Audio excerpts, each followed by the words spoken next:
Saudara-saudari terkasih, apakah saudara sudah memulai hari ini dengan penuh sukacita dan punya niat untuk berbuat baik meskipun kecil?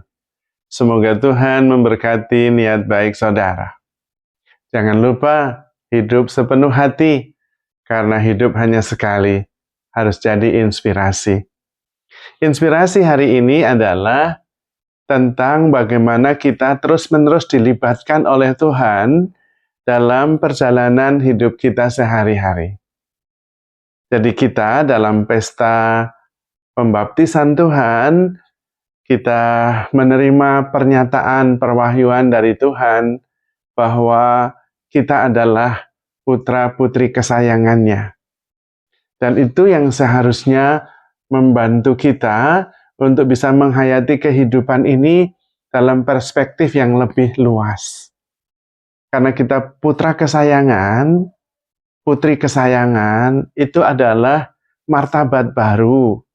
Dilihat dalam relasi, bukan hanya dalam konsep. Artinya, kita sebagai putra-putri Allah, sebagai martabat baru, dan sebagai eksistensi baru, itu kita mempunyai kekuatan, mempunyai perlindungan, mempunyai jaminan, dan segala macam hal yang lain.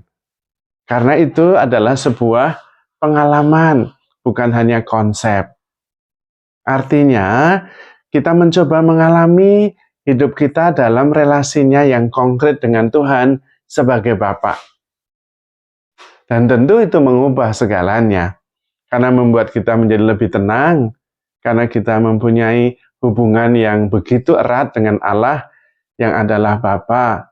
Dan kalau Allah itu Maha Kasih, Maha Baik, dan Maha Kuasa, itu ditambahkan sebagai Bapa kita.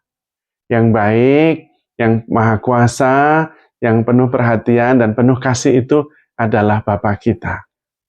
Tentunya menyadari hal ini sudah menyelesaikan banyak hal, seharusnya. Membuka perspektif hidup menjadi lebih luas.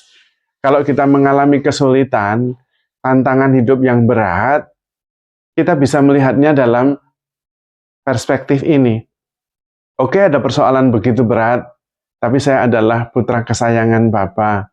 Dan Bapa adalah Allah yang maha baik, yang peduli, yang penuh kasih, dan sangat memperhatikan kita. Tentu persoalan saya juga diperhatikannya, karena dia Bapak kita. Seperti itu sebetulnya. Sebuah pengalaman yang konkret eksistensial, bukan hanya sekedar konsep. Saya mengenal Allah sebagai Bapa, atau mengenal Allah sebagai awareness, presence, total awareness. It's okay. Tetapi kemudian yang paling penting apakah itu kemudian dialami secara real dan berpengaruh secara nyata. Kalau kemudian kita bisa menghayati kehidupan kita dalam konteks relasi kita dengan Allah yang begitu baik dan menyatakan kita sebagai putra-putri kesayangannya, tentu hidup kita tidak pernah sama lagi. Hidup kita dilihatnya bukan sekedar manusiawi. Persoalan-persoalan kita juga bukan sekedar urusan-urusan duniawi. Kalau ada persoalan duniawi, kita mempunyai perspektif yang lebih luas, yaitu perspektif ilahi, bahwa kita mempunyai martabat anak-anak Allah, yang tentunya berperanan. Kalau tidak, itu berarti hanya sekedar konsep. Kalau sungguh dihayati, maka kemudian hidup kita ada dalam relasi dengan Tuhan. Dan itu yang disebut dengan interbeing sebetulnya. Allah tinggal di dalam kita, dan kita di dalam Allah. Hanya memang relasi ini ada dan terjamin semakin erat ketika kita saling mengasihi. Karena barang siapa mengasihi, dia mengenal Allah dan dia tinggal di dalam Allah. Kasih itulah yang sungguh-sungguh membuat kita selalu terhubung dengan Allah sendiri. Karena Allah adalah kasih. Dan ketika kita mempunyai relasi yang begitu mendalam dengan Allah di dalam kasih, kita bisa mengasihi semesta, sesama, dan juga ciptaan yang lain, maka kemudian kita selalu ada di dalam Allah. Dan disitulah interbeing. Saya ada, bukan sendirian, tetapi di dalam relasinya dengan ciptaan-ciptaan yang lain, bahkan dalam relasinya dengan Sang Pencipta sendiri. Dan Sang Pencipta itu bukan anonim, tetapi pribadi yang sungguh mengasihi kita.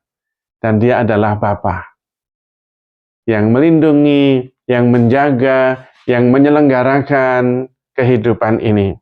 Bisa menyebutnya sebagai Bapa, bisa menyebutnya sebagai semesta, bisa menyebutnya sebagai consciousness, Christ consciousness, apapun itu.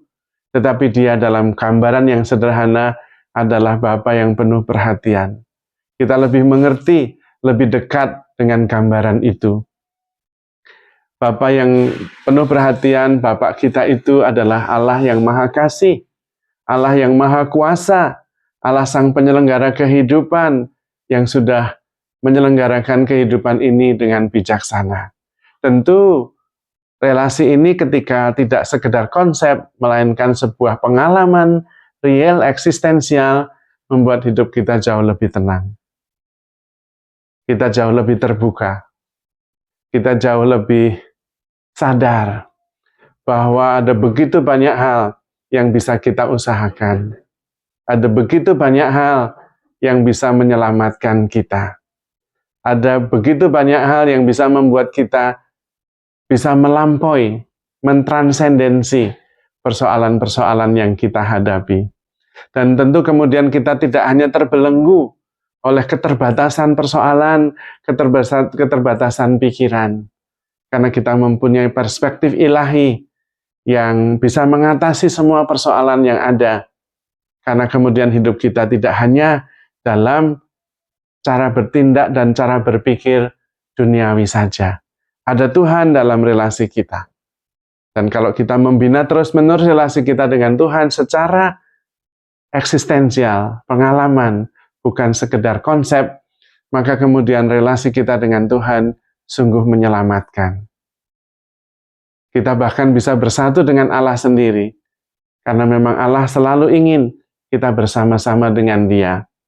Dan kesatuannya bukan peleburan, tetapi kesatuannya adalah relasi antara Bapa dengan anaknya. Dan di situ kemudian kita mempunyai kedamaian, mempunyai kepastian, mempunyai perspektif kejernihan dalam memandang persoalan kehidupan ini. Tentu dalam relasi itu kita selalu bisa penuh syukur, penuh sukacita, dan bisa menjadi sumber kebahagiaan, kedamaian, keselamatan bagi sesama kita, bahkan juga bagi sesama, bagi semesta. Kalau kita tidak menemukan kedamaian, kita bisa membawa damai. Kalau kita tidak menemukan sukacita, kita bisa membawa sukacita. Karena relasi kita dengan Allah sebagai Bapa adalah jaminan segala-galanya. Maka saudara-saudari terkasih, handle yourself with care because you are loved. Tuhan memberkati.